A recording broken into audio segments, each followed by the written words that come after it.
vou procurar abordar nesse tema, né? A gente vai falar sobre contracepção, terapia hormonal, climatério e o câncer de mama. Tá? Então, não tem nenhum conflito de interesse em relação ao tema. Então, isso aqui é o roteiro que a gente vai seguir. A gente vai falar na introdução um pouquinho da epidemiologia do câncer de mama, os mecanismos de ação dos esteroides hormonais no epitélio mamário, a contracepção hormonal e o risco para câncer de mama, a contracepção após o câncer de mama, terapia hormonal e o risco para câncer de mama e a abordagem do climatério após o câncer de mama. Apesar, eu gosto de brincar, apesar de não ser um curso de inglês, né, eu vou tentar ir do básico ao avançado para poder agradar a todos, ou seja, contemplar todos os níveis aí de conhecimento do pessoal. Tá? Então, um pouquinho de introdução da epidemiologia em relação ao câncer de mama. Esses aqui são os últimos dados de 2018 da IARC. A IARC é a Agência Internacional do Câncer, de Pesquisa do Câncer da Organização Mundial de Saúde. O que a gente observa? Que o câncer de mama, no mundo todo, a incidência em ambos os sexos gira em torno de mais de 2 milhões de pessoas anualmente são diagnosticadas com câncer de mama, tá? Que está basicamente empatado aqui com câncer de pulmão. O câncer de pulmão está em primeiro lugar. Contudo, quando a gente vai aqui para a letalidade, ou seja, a mortalidade do câncer de mama, gira em torno de 30%, ou seja, é uma doença muito incidente, mas pouco letal, ao contrário do câncer de pulmão, que a letalidade é superior a 80%. Tá? E também é sempre bom a gente ressaltar que o câncer de mama é a neoplasia maligna mais incidente na mulher na idade fértil. Então, aí a gente já cria algumas considerações em relação a isso. Tá?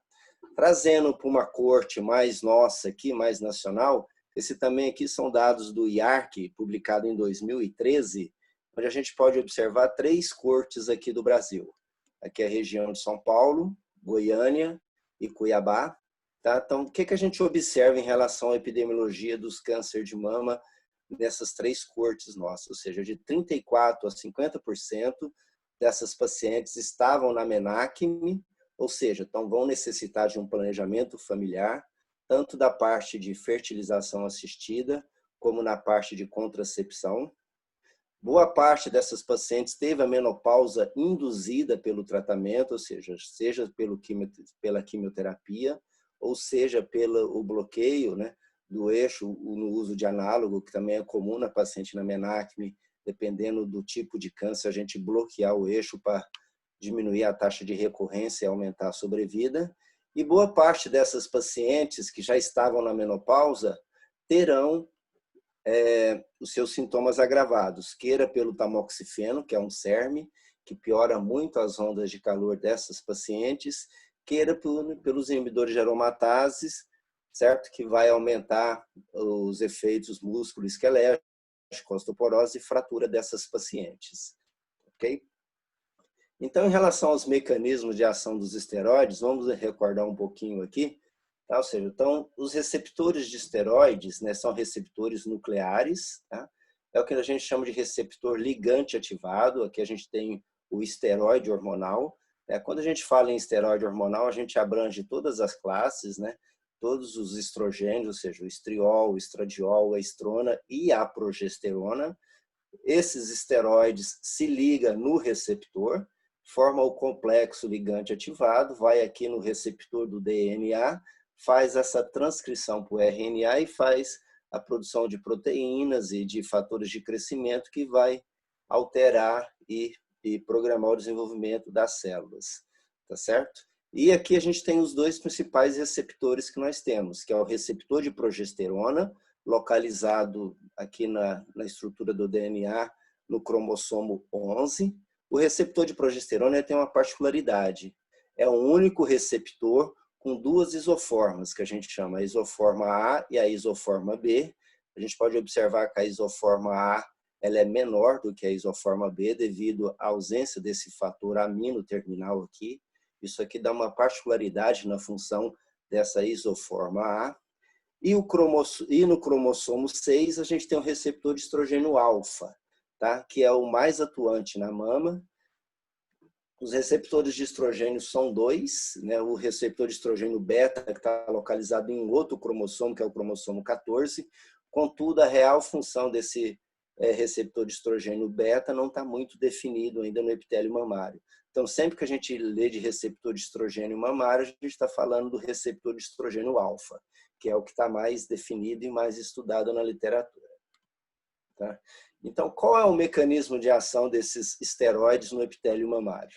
Aqui a gente tem um modelo simples do epitélio mamário, a gente tem as células luminais, ou também chamado de células epiteliais, e aqui a gente tem as células basais, que ficam em conjunto com as células mioepiteliais. Tá? Ou seja, então todas essas células do epitélio, boa parte dela, em torno de aproximadamente 30% na literatura, expressam tanto o receptor de estrogênio alfa como o receptor de progesterona. Tá? Então, a partir do momento que elas são ativados pelos esteroides, o que vai acontecer? Por mecanismo parácrino, vai estimular a proliferação celular. Aqui o melhor marcador de proliferação celular que existe na literatura, tanto para neoplasia maligna como para tecido normal, é o Ki67, que ele se expressa em toda a fase do ciclo celular, exceto na fase G0. Tá? Então, por mecanismo parácrino, a célula que expressa os receptores hormonais estimulam as células adjacentes a proliferar, também como um mecanismo autócrino, ou seja, aquela mesma célula que expressa o receptor de estrogênio e progesterona, ela faz essa proliferação. Esse modelo aqui nas células basais, a gente tem as células também que a gente chama de células tronco progenitoras, que já foi descrito no epitélio mamário há mais de 50 anos, ok? Sempre intrigou na literatura o porquê que no endométrio a progesterona tem uma ótima função antiproliferativa, ou seja, ela opõe ao estrogênio na atividade proliferativa, reduzindo o câncer de endométrio. Contudo, no epitélio da mama, ela tem uma função bem proliferativa, ou seja, ao contrário do endométrio. Isso sempre intrigou os pesquisadores. Por que a progesterona no epitélio do endométrio ela é antiproliferativa e na mama ela é proliferativa? Por quê? Porque a progesterona, principalmente no epitélio mamário, de acordo com o nível de progesterona, queira nos ciclos fisiológicos, ou seja, na segunda fase do ciclo, como a gente pode ver aqui na figura B, que a partir do corpo lúteo aumenta a produção de progesterona, certo? Queira pelo uso de progesterona exógena, tanto nos componentes de contracepção como nos componentes de terapia hormonal, esse aumento do nível de progesterona faz com que tenha uma expansão das células epiteliais, né? E as células tronco-progenitoras, que estão aqui nas células basais, apesar dela não expressar os receptores, a progesterona faz com que essas células epiteliais produzam hormônio de crescimento, e esse RANKL, que é um fator de necrose tumoral, que fisiologicamente promove a renovação de todo o epitélio, mas de acordo com quando esse estímulo é mantido por longo período, esses mecanismos faz com que aqui na célula tronco progenitora, a progesterona, principalmente devido à sua isoforma A, que ela é bem mais proliferativa, seja um dos princípios da carcinogênese mamária. Então, é por isso que a progesterona, no epitélio mamário, ela tende a ser mais proliferativa e a associação do estrogênio com a progesterona, esse efeito sinérgico, é que faz com que no epitélio da mama seja mais proliferativo. Esse autor, agora mais recentemente, ele observou, medindo as isoformas, tanto da isoforma A e isoforma B do receptor de progesterona, o que ele observou ao longo da carcinogênese mamária? Ou seja, a gente tem um ducto normal, a gente tem uma hiperplasia ductal simples, a gente tem uma hiperplasia ductal com atipia, o carcinoma ductal in situ, e a partir do momento que rompe a membrana basal, a gente tem um carcinoma invasivo. Esse autor, ao longo de vários pacientes com esse tipo de lesão, ele foi quantificando a proporção da isoforma A com a isoforma B. A gente observa que à medida que a gente vai aumentando, vai seguindo na carcinogênese, principalmente a partir da hiperplasia com atipia, o que a gente observa? Um aumento da isoforma A, ou seja, um aumento da isoforma A em relação à isoforma B. Então, isso faz com que mantenha essa proliferação e isso evolui para a carcinogênese, principalmente de 70% dos cânceres de mama, que são os que nós chamamos de cânceres luminais, ou seja, que expressam receptores hormonais positivos. Tá? E lembrando mais um pouquinho da carcinogênese mamária, a gente tem a fase de iniciação, ou seja, que é a fase da lesão do DNA, né? Ou seja, que nós chamamos de fase genética. A gente tem a fase de promoção, que é a fase hormonal, e a gente tem a fase de progressão, que é aquela fase de invasão e disseminação da doença, que a gente, como mecanismo básico, a gente tem a fase enzimática. Opa, voltou aqui. Então, o que seria a promoção? Então, a promoção basicamente é devido, como a maioria das células do câncer de mama, elas têm receptor de estrogênio e progesterona, então o efeito sinérgico do estrogênio e da progesterona faz com que essas células produzam fatores de crescimento que vai promover a proliferação e a promoção do câncer de mama. Ou seja, então não é única e exclusivamente o estrogênio. A progesterona por si só, devido à sua isoforma A, ela tem um fator proliferativo importante, mas é justamente a associação que nós chamamos do efeito sinérgico, tanto do estrogênio como da progesterona no epitélio mamário, que faz com que a gente ocorra essa proliferação celular. E em relação aos contraceptivos hormonais e o risco de câncer de mama, o que nós temos, né? Obviamente que a gente tem que sempre ressaltar os benefícios da contracepção hormonal, ou seja, um controle efetivo da vida reprodutiva, controle da anemia, melhora dos sintomas da tensão pré-menstrual, melhora a dismenorreia, menor incidência de cistos e tumores ovarianos benignos, reduz a acne e reduz o risco de câncer de ovário, endométrio e colo retal. Então, aqui a gente já observa um benefício oncológico dos contraceptivos hormonais. Pouca gente sabe, mas a pílula é o único método que a gente tem para reduzir a incidência de câncer de ovário, principalmente nas pacientes com mutação de BRCA1 e BRCA2.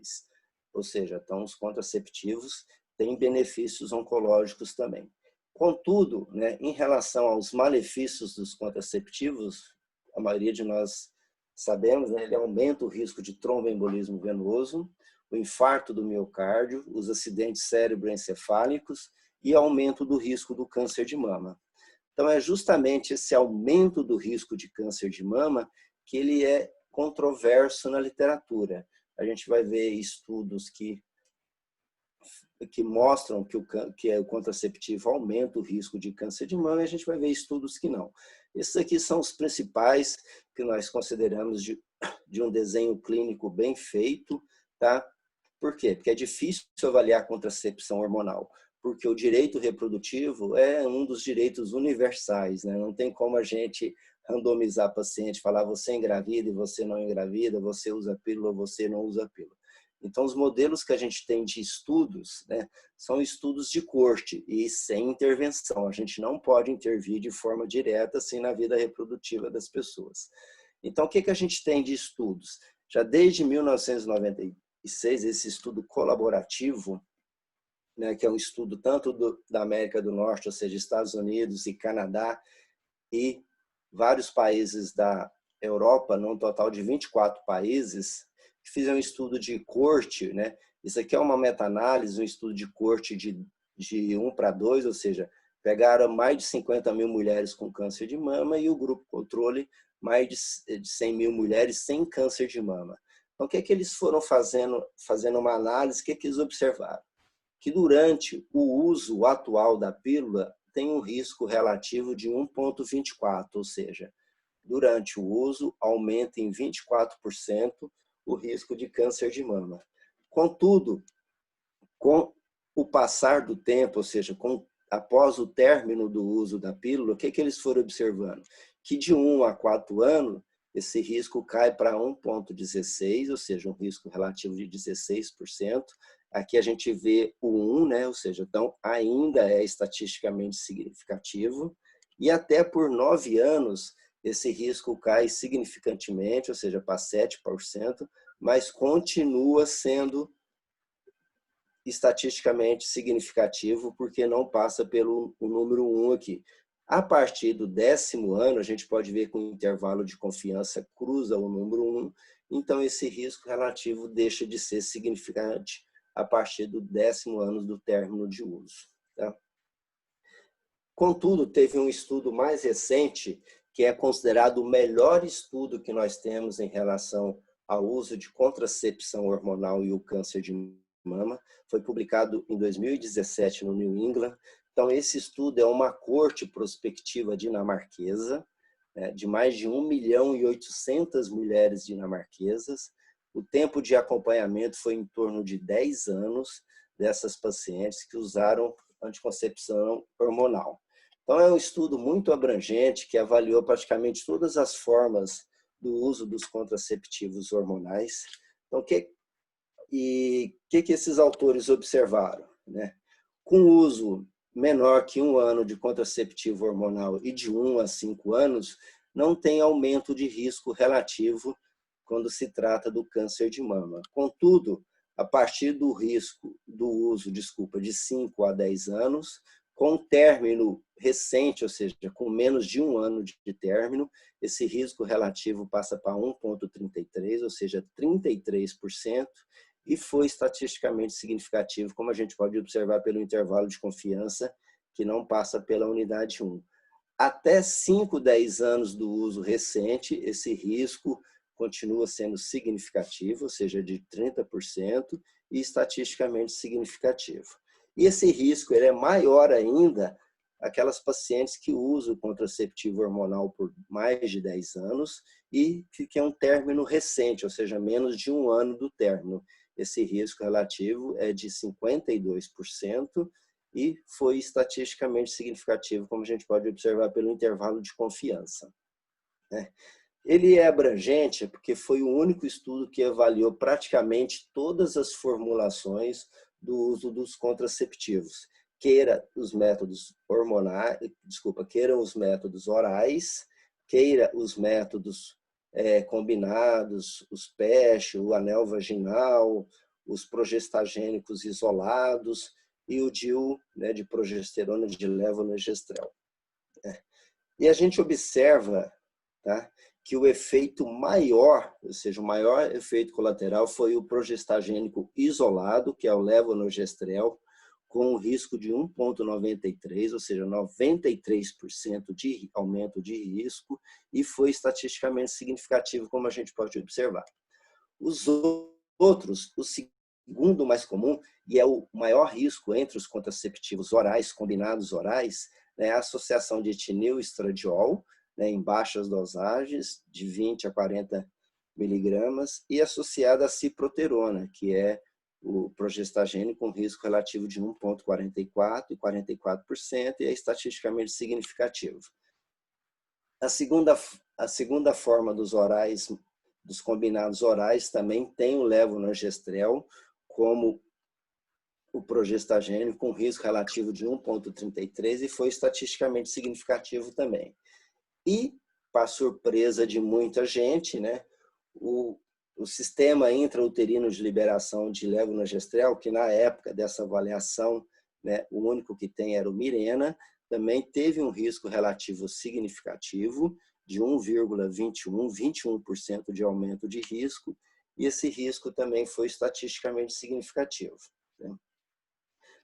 Por outro lado, também tem um estudo de New England, já é um estudo mais tardio, de 2002, tá? Mas ele comparou um estudo de coorte prospectivo também, de quase 1.000 mulheres, 10.000 mulheres, desculpa, que mais de 4.500 casos com câncer de mama e quase mais de 4.600 de grupo controle.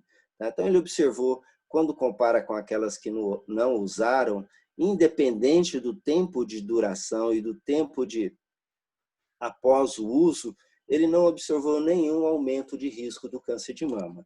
Então, por isso que ainda é meio controverso na literatura o efeito dos contraceptivos como um fator de risco para o aumento do câncer de mama. tá? Contudo, a mensagem, acho que importante que tem que ficar, que os os contraceptivos hormonais não aumentam a mortalidade por causa específica. A gente tem uma série de trabalhos, dentre eles eu destaquei essa meta-análise chinesa, né, uma meta-análise recente de 2015, que compilou dados de mais de 7 estudos e observou que a associação do uso do contraceptivo com a mortalidade do câncer de mama, e nenhum desses estudos teve aumento da mortalidade por câncer de mama. Como a gente pode observar pelo intervalo de confiança, o diamante exatamente igual a 1. Ou seja, os contraceptivos hormonais podem aumentar o risco de câncer de mama, mas, contudo, não altera a mortalidade pela doença. Tá? E quando a gente volta naquele estudo dinamarquês, que é considerado o melhor estudos que avalia o risco dos contraceptivos hormonais e o câncer de mama, se a gente pegar dos 4 principais associações, o que a gente observa? Que dessas 4 principais associações em relação ao aumento de risco, 3 delas têm o levonorgestrel como progestagênio, queira na associação combinada com etinil estradiol, queira no progestagênio isolado, ou queira no progestagênio isolado de absorção intrauterina, ou seja, o Mirena. Então, será que o progestagênio levonorgestrel está associado com maior risco para câncer de mama? Então, esse autor, Lovett, em 2017, num estudo recente, ele pegou os 8 principais contraceptivos vendidos nos Estados Unidos e comparou, tendo como efeito os esteroides endógenos, ou seja, o estradiol, a progesterona, né, contendo esses níveis endógenos naturais de todas as mulheres. 7 desses anticoncepcionais, o etinil estradiol, tem um nível muito próximo do estradiol, né? E a progesterona também tem um nível um pouco aumentado, em torno de quase 3 vezes, em relação ao nível endógeno da progesterona natural. Contudo, quando ele pega a associação combinada de etinil estradiol mais o levonorgestrel, então o que ele observa? Que o nível do progestágeno é quase 6,5 vezes a mais que o nível da progesterona endógena. Ou seja, o levonorgestrel ele tem uma atividade progestagênica muito maior do que o nível endógeno. E isso a gente já viu que a progesterona dentro dos mecanismos do câncer de mama, é um mecanismo extremamente importante proliferativo. Tá? E foi justamente essa associação de etinil estradiol com levonorgestrel, que é uma associação mais usada no mundo. Isso tem uma explicação econômica muito simples, ou seja, o levonorgestrel é o progestagênio mais barato que tem no mercado, então por isso que ele é o componente progestagênico mais usado dos contraceptivos hormonais. Tá? Pegando essa associação de etinil estradiol com levonorgestrel, a disciplina de mastologia lá da Unifesp publicou um trabalho em 2018 que as pacientes foram medidas semanalmente o KI67, que é um dos principais marcadores de proliferação celular. O que a gente observou lá? Observou que na primeira semana de uso do ciclo, há um aumento significativo da expressão de KI67 quando a gente compara com o ciclo natural. E essa diferença foi estatisticamente significativa. Pegando esse mesmo material de 2018, num trabalho recente que a gente completou lá na Unifesp, que teve a participação do Celso também, nós avaliamos no epitélio mamário a expressão tanto de receptor de estrógeno, que a gente pode observar corado aqui de castanho, como o receptor de progesterona no epitélio mamário, também a gente pode observar corado de castanho em pacientes usuárias do contraceptivo hormonal, a associação de etinil estradiol e levonorgestrel. Então, o que a gente observou ao longo das primeiras 4 semanas de uso? Quando a gente compara as pacientes, o receptor de estrogênio alfa daquelas pacientes que usaram anticoncepcional hormonal combinado, a gente teve uma média superior de aumento da expressão do receptor de estrogênio alfa, que a gente pode observar aqui no gráfico em verde, e a média de aumento foi estatisticamente significativo quando a gente compara com o grupo controle, que é aquelas pacientes que não usaram contraceptivo hormonal. E quando a gente vai para o receptor de progesterona, esse aumento, essa média também foi estatisticamente significativo, como a gente pode observar aqui na barrazinha azul, tanto na primeira, na segunda, na terceira e na quarta semana, teve uma maior expressão de receptor de progesterona quando a gente compara com aquelas pacientes que não usaram contraceptivo, que foi o grupo controle, e essa diferença foi estatisticamente significativa. Então, quais são os métodos recomendados de contracepção naquelas pacientes que estão na menarquia e que têm vida sexual ativa? Então, esse estudo é uma revisão de expert publicado recentemente, é uma revisão europeia, publicado o ano passado, em 2019, que avaliou os métodos contraceptivos para os pacientes com câncer de mama e câncer ginecológico. Em relação ao câncer de mama, essa revisão já veio consagrar já uma recomendação da Organização Mundial de Saúde desde 2015, que para os pacientes sobreviventes de câncer de mama, quais são os métodos indicados? É o DIU de cobre, os preservativos, os diafragmas e os métodos cirúrgicos. Quais são os contraindicados? As pílulas, os métodos injetáveis, os implantes, os PET, os anéis vaginal e o DIU de progesterona também, ele é contraindicado. Se a gente vê qual que é o fator comum nesses contraindicados, a gente vai ver claramente, ou seja, é a presença dos esteroides exógenos. Ou seja, então todo método contraceptivo que tem esteroide, são contraindicados naquelas pacientes sobreviventes de câncer de mama. O DIU de progesterona, ele tem uma dúvida, por quê? Porque boa parte dessas pacientes na menarquia, e a maioria desses cânceres de mama expressa receptor hormonal positivo, essas pacientes usam o tamoxifeno. E o tamoxifeno, ele tem uma atividade agonista no endométrio, ou seja, ele prolifera o endométrio e aumenta o risco de câncer de mama. 50 milhões de reais. Aumenta o risco de câncer de endométrio. Tem um vídeo, um áudio aberto aí, Raquel. Agora uma coisa.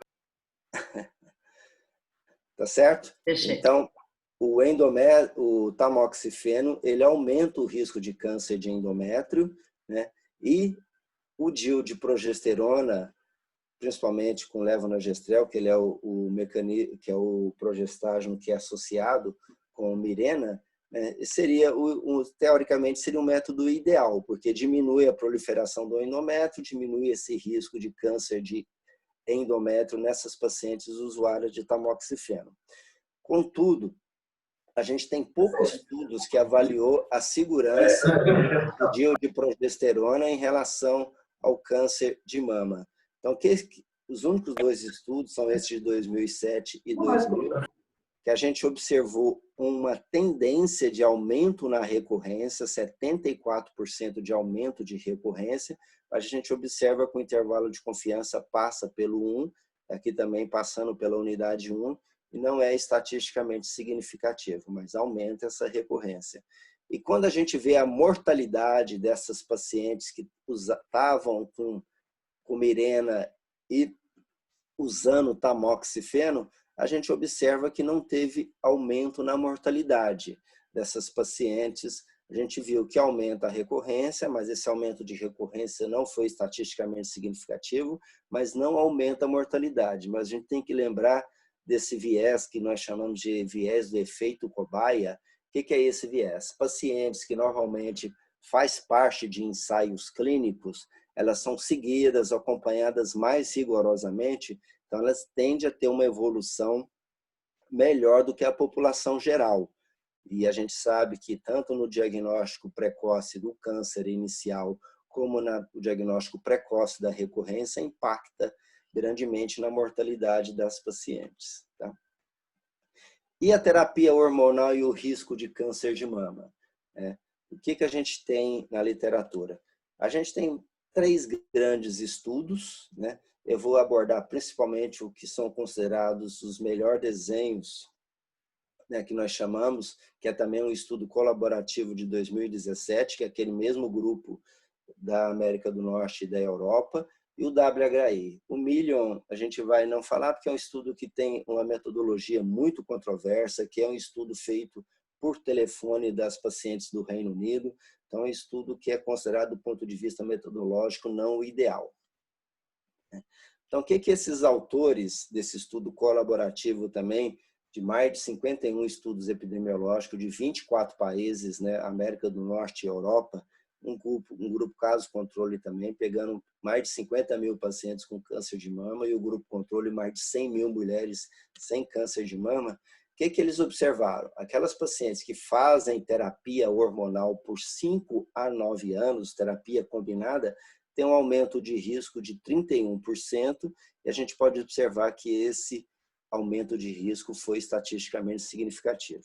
E aquelas pacientes que essa duração foi superior a 15 anos de terapia hormonal, esse aumento de risco passou para 56%, e a gente pode observar que o intervalo de confiança não passa pelo 1, né? E foi estatisticamente significativo também.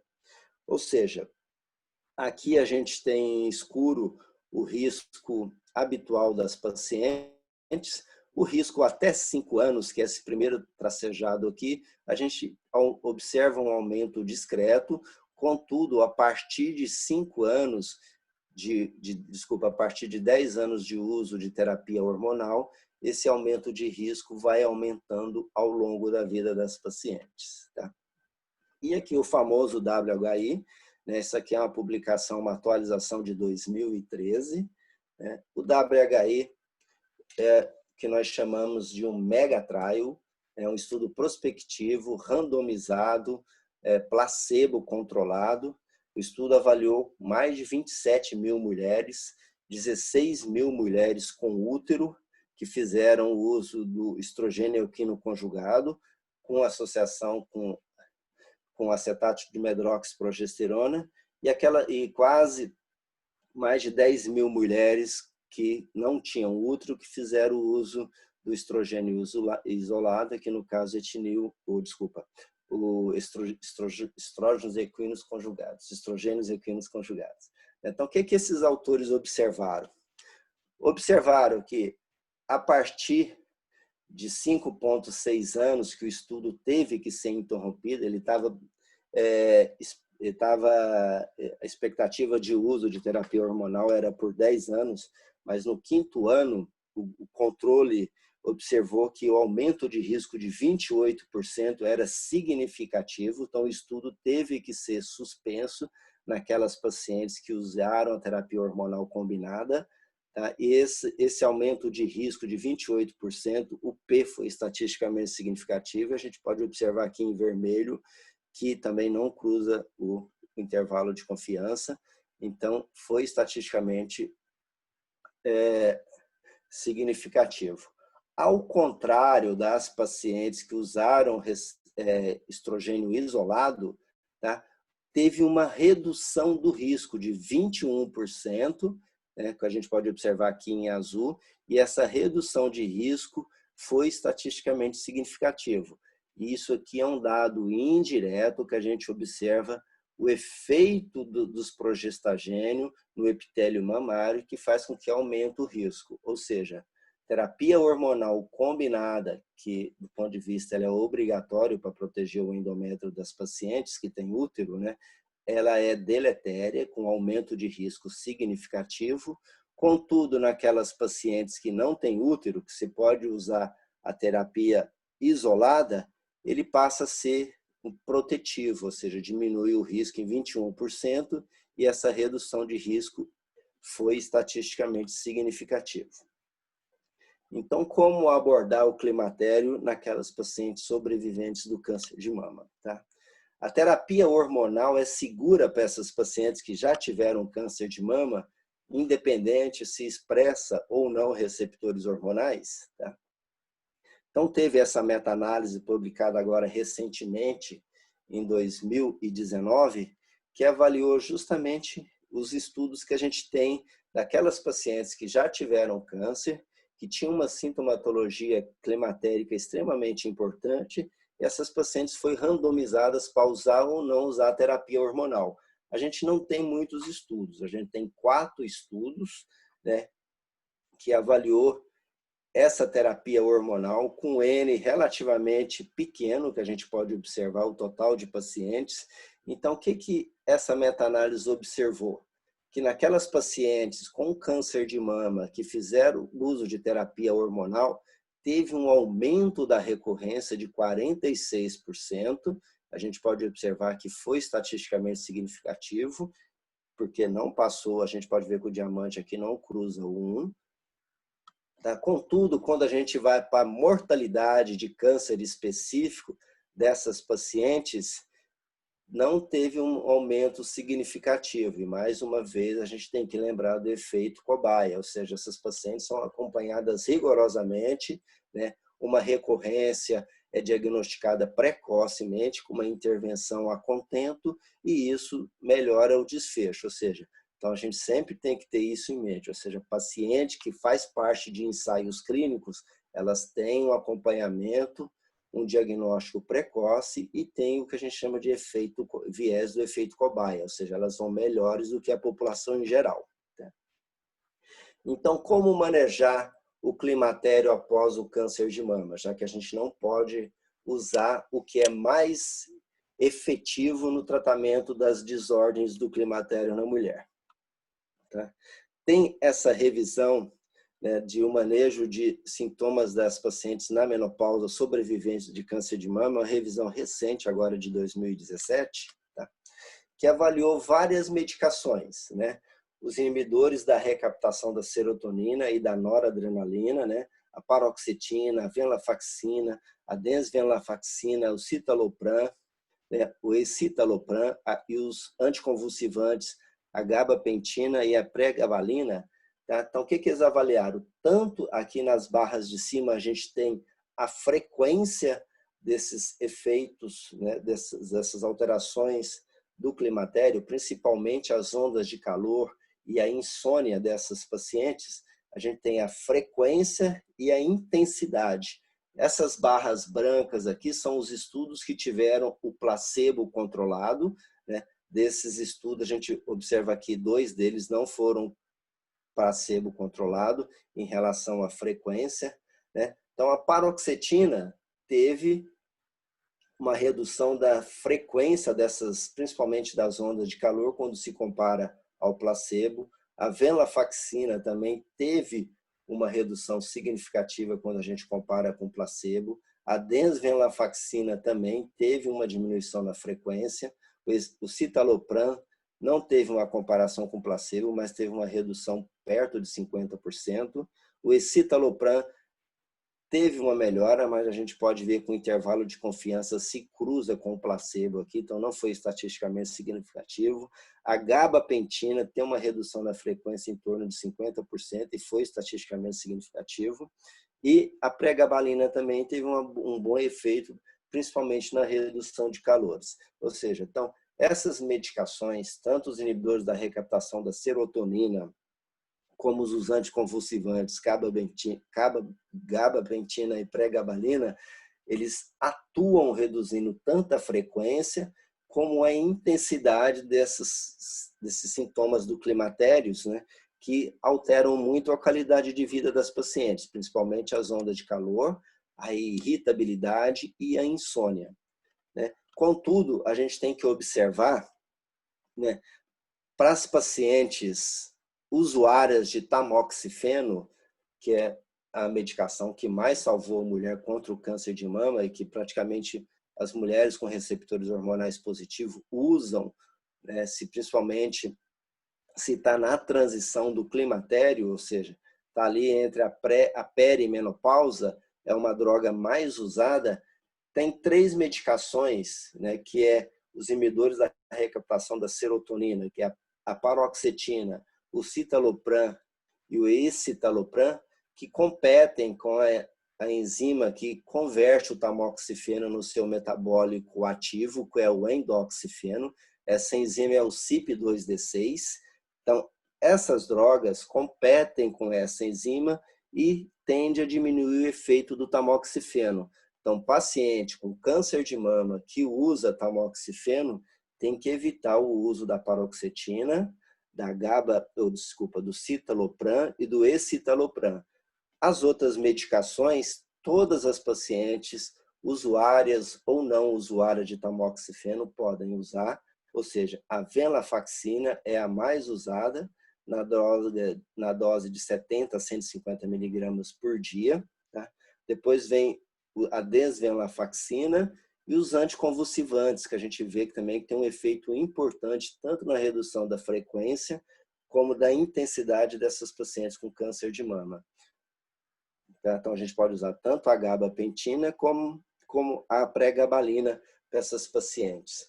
Eu, particularmente, eu tenho muita experiência com a venlafaxina e a gabapentina. Praticamente, eu diminuo muito a intensidade das ondas de calor das pacientes e a frequência com melhora da qualidade de vida dessas pacientes usuárias de tamoxifeno que têm esses efeitos de climatério significante. E mais recentemente, né, a Raquel conhece muito bem a oxabutinina, que é uma droga usada para a incontinência urinária. Teve esse estudo apresentado agora recentemente em 2018 em San Antônio, que é o maior simpósio do câncer de mama mundial. Né? Então, o que eles observou? Um efeito, né, com poucas semanas de uso, foram avaliados 6 semanas de uso, e aqui a gente vê na primeira curva os pacientes que usaram placebo, principalmente para ondas de calor, né? E aqui a gente tem a oxabutinina de 2,5 miligramas e a oxabutinina com 5 miligramas. A gente observa um efeito rápido, já com 2 semanas de uso, da redução significativa das ondas de calor nessas pacientes que usam essa medicação que é a oxabutinina. Ou seja, então a oxabutinina está chegando no mercado também para aquelas pacientes que têm ondas de calor intensa, refratária às outras modalidades de tratamento. Então, é uma droga nova, não hormonal, que a gente pode usar nessas pacientes com ondas de calor, principalmente devido ao tamoxifeno, que faz piorar essas ondas de calor na menopausa das pacientes. Em relação à abordagem da osteoporose, é que a gente sempre tem que ressaltar que uma das drogas mais frequentes no tratamento adjuvante do câncer de mama são os inibidores de aromatase, que vai aumentar a perda da massa óssea dessas pacientes, levando à osteoporose e fratura óssea. Tá? Então, isso aqui basicamente não mudou muito nessa abordagem dessas pacientes com câncer de mama que tem esses efeitos da menopausa, que é um efeito que traz uma morbidade e uma mortalidade importante nas pacientes na menopausa. Então, assim, se tem o T-score maior que 2, né, e não tem nenhum fator de risco habitual, é o que nós já sabemos, é reposição de cálcio e vitamina D, tá? E monitorar a massa óssea a cada 1 ou 2 anos. Se tem um T-score baixo, menor que 2, né, além da vitamina D e cálcio, a gente tem que fazer a suplementação com bisfosfonado, tanto da via oral como uma forma injetável do ácido zoledrônico nessas pacientes que têm osteoporose, principalmente se são usuárias do inibidor de aromatase, que vai aumentar muito o risco de fratura óssea.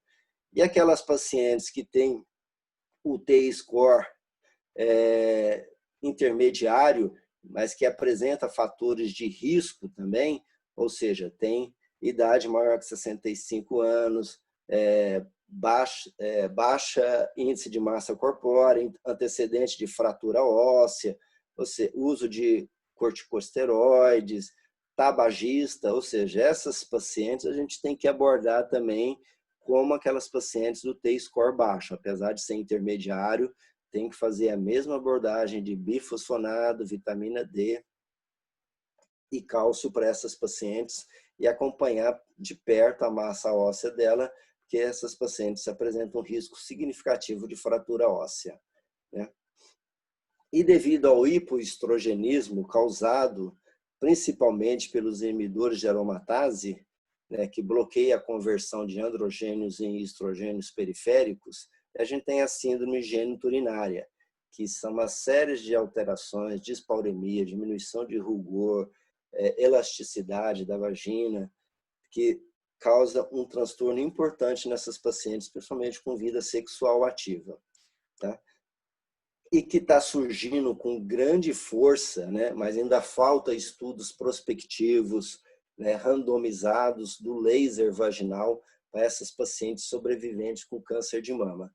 Então, tem que não podem e não devem usar tratamento hormonal. Então, essa é uma publicação agora recente, de 2018, que avaliou, né, o que ele chamou de índice de saúde vaginal, que vai o tugor, elasticidade, umidade da vagina nessas pacientes, e foi estatisticamente significativo naquelas pacientes que fizeram pré-laser e pós-laser. Obviamente que é uma corte pequena, uma corte de 16 pacientes, mas o que chama a atenção do laser vaginal, mesmo numa corte pequena, é o índice de satisfação da paciente, ou seja, muito próximo de 100% naquelas pacientes que fizeram um laser vaginal e que tinha essas síndromes geniturinárias, né? E a mudança no estilo de vida, isso é fundamental nessas pacientes do climatério para a gente abordar adequadamente, ou seja, tem que ter uma mudança de hábito de vida, né, para a gente ter ganho significativo tanto na sintomatologia e até, que é uma das coisas mais recentes que a gente tem atualmente, com ganho na evolução da doença, tá? E não precisa muita coisa não, viu, gente? Ó, uma atividade física regular, no mínimo de 150 minutos por semana, que é o recomendado pela Organização Mundial de Saúde, uma perda de peso de 10% da massa corpórea, a gente já atinge grandes benefícios, ou seja, a gente tem a melhora dos sinais e sintomas do climatério dessas pacientes com câncer de mama, e o que é melhor ainda, com impacto extremamente significativo na sobrevida global. A gente tem um ganho de 20 a 30% de ganho de sobrevida global, ou seja, de redução de mortalidade nessas pacientes. E são poucas medidas medicamentosas que a gente tem contra o câncer de mama que conseguem um ganho significativo de ganho de redução de mortalidade, como só a mudança no estilo de vida, ou seja, atividade física regular, está o mais próximo possível do peso ideal. Essas pacientes adquirem ganho significativo, não só na melhora dos sintomas, como na sobrevida global. E, para a gente finalizar, então, quais são as conclusões? Em relação aos contraceptivos hormonais. Então, o que a gente tem que levar de aprendizado, né? O aumento do risco dos contraceptivos hormonais é controverso, mas aquela principal corte que a gente viu, que é a corte dinamarquesa prospectiva, há uma forte evidência de aumento de risco. Quando esse aumento de risco está presente, ele é mais importante durante o uso e até por 8 a 10 anos após o término do uso dos contraceptivos hormonais. Após 10 anos do término do uso, o risco se torna igual ao risco habitual das pacientes. O levonorgestrel é o progestágeno mais relacionado com o provável aumento de risco. A mensagem importante, o aprendizado, que apesar de aumentar o risco, os contraceptivos hormonais não aumentam a mortalidade por câncer específica, né? Após o câncer, os métodos não hormonais são os indicados e não há segurança com o uso do sistema intrauterino de liberador de levonorgestrel, ou seja, o Mirena. O DIU de cobre é o que tem a melhor relação custo-benefício nessas pacientes com câncer de mama. Então, quais são os aprendizados em relação à terapia hormonal? A terapia hormonal combinada, ou seja, o estrogênio equino conjugado, o acetato de medroxiprogesterona, que foi as medicações usadas no WHI, aumenta o risco com câncer de mama, principalmente a partir de 5 anos de uso. A terapia hormonal isolada, ou seja, com estrogênio equino conjugado isolado, teve um efeito protetor, diminui o risco de câncer de mama, tá? A terapia hormonal é contraindicada após o câncer de mama, independente se a paciente é receptor de estrogênio positivo ou receptor de hormonal negativo, pois aumenta as recorrências significativamente, aumento de 46% na recorrência. Não há aumento de mortalidade, mas a gente tem que lembrar do efeito cobaia, ou seja, essas pacientes são seguidas mais intensivamente e o diagnóstico precoce dessas recorrências impacta na redução da mortalidade. Existem tratamentos não hormonais com melhora significativa da qualidade de vida, tanto os inibidores da recaptação da serotonina, e noradrenalina e os anticonvulsivantes, tá? A venlafaxina e a desvenlafaxina são os que têm o melhor efeito e que não altera na metabolização do tamoxifeno. Também os anticonvulsivantes também podem ser usados, tanto a gabapentina com a pregabalina. O laser vaginal é atualmente uma boa opção para síndrome geniturinária e a mudança de estilo de vida, ou seja, atividade física regular, mais próximo do peso ideal, vai melhorar a sintomatologia do climatério e o que é com aumento de sobrevida, ou seja, o paciente tem ganho dos dois lados, diminuição da sintomatologia e aumento significativo da sobrevida dessas pacientes. Então é isso aí, gente. Isso aqui é a trupe aqui de casa, tá? Muito obrigado aí pela paciência e estamos aí para a gente conversar a respeito se tem em relação às dúvidas e as perguntas aí. Doutor, obrigada pela aula. Muito legal as fotos. O Rafa faz tempo que você não vê, né? Deve estar do tamanho do meu. 5 anos já. O seu é maior, o seu é bem maior. Talvez a altura. Mas... Não, obrigada pela aula mesmo. Se alguém tiver alguma dúvida, se quiser abrir o microfone para perguntar, ou aqui no chat. A Tati também, o presidente, agradeceu a aula, estava com saudade de todos.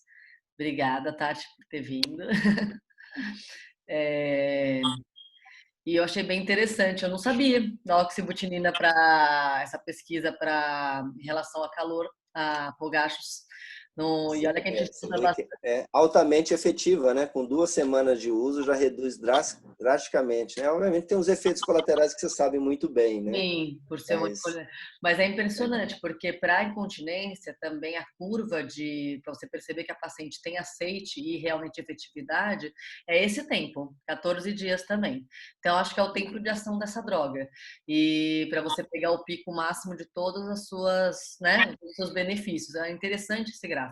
Porque quando a gente começa a estudar os efeitos das drogas, a mais estudada para a incontinência, apesar dos efeitos colaterais, é a oxibutinina.